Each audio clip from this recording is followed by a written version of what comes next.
Magandang hapon ulit sa inyo mga bata! Pinag-aaralan pa rin natin ang mga makasaysayang lugar dito sa atin.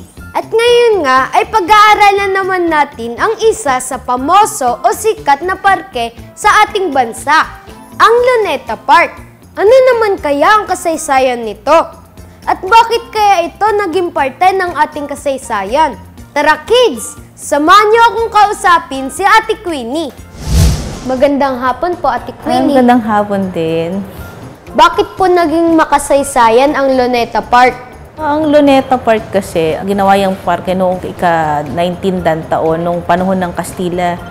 So, nakilala siya noong una bilang Luneta dahil sa kanyang hugis. Mula yun sa isang salitang Pranses na ibig sabihin parang crescent o parang buwan dahil sa hugis ng Luneta. Tapos, paghapon o malapit na maggabi, yung mga tao doon ay namamasyal. So, kilala siyang pasyalan ng mga mayayaman. Saka yung lugar na yun, meron din yung dating site siya ng tinatawag na La Calzada o yung kalsada kung saan ang mga karwahe ay dumadaan doon. Noong panahon din ng Revolusyon, kilala siya sa pangalang Bagong Bayan kasi dyan binitay yung tatlong paring martir noong 1872. Tapos dyan din binitay si Rizal. Sa Luneta ngayon, may makikita kang rebulto kung saan pinapakita yung nangyaring pagbaril sa kanya. Malapit yun sa mismong site ng Rizal Monument. Kasi ang Bagong Bayan kasi parang killing field nung time na yun. Nagkaroon siya ng military barracks. Doon binibita yung mga inaakusahan na nakikipagtulungan sa mga Tiponero. Diyan din dinala yung kilala sa kasaysayan na 15 martyrs ng Bicol, kung saan 11 sa kanila ang binitay din doon.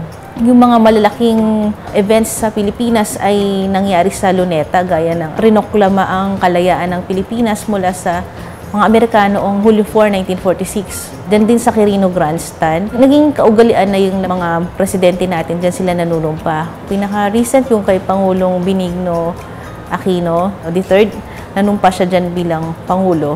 So ang Luneta kasi, diyan lagi nagkakaroon ng mga pagtitipon. Pwede siyang mga political rally, or mga social events. Ang mga mag-anak, nagpipiknik sila. Kung ayaw mong gumastos, makapasyal ka dyan ng libre. Kasi marami ka makikita ang pasyalan dyan. Bakit po dito itinayo ang monumento ni Rizal? Walang particular na rason kung bakit dyan tinayo. Kasi basta nagkaroon ng batas, yung Act number 243 noong 1901 na nagkukomisyon na magtayo ng kanyang monumento. So, ang napiling site ay yung sa may Luneta. Siguro, ito yung aking opinion lang, dahil malapit dyan ang execution site ni Rizal. Kung titingnan mo ilang hakbang mula sa monumento ay nandun kung saan pinapakita, dinadramatize yung nangyaring pagbitay kay Rizal. So, dun siya tinayo. Or siguro dahil yung Luneta kasi, isa siyang kilalang pasyalan ng mga Pilipino. So, kung pasyalan siya, laging mabibisita ang monumento ni Rizal. Maraming salamat po. Oh, welcome. Dati pala itong tinawag na Bagong Bayan. Maraming mga event o mga makasaysayang pangyayari ang naganap at ginaganap dito.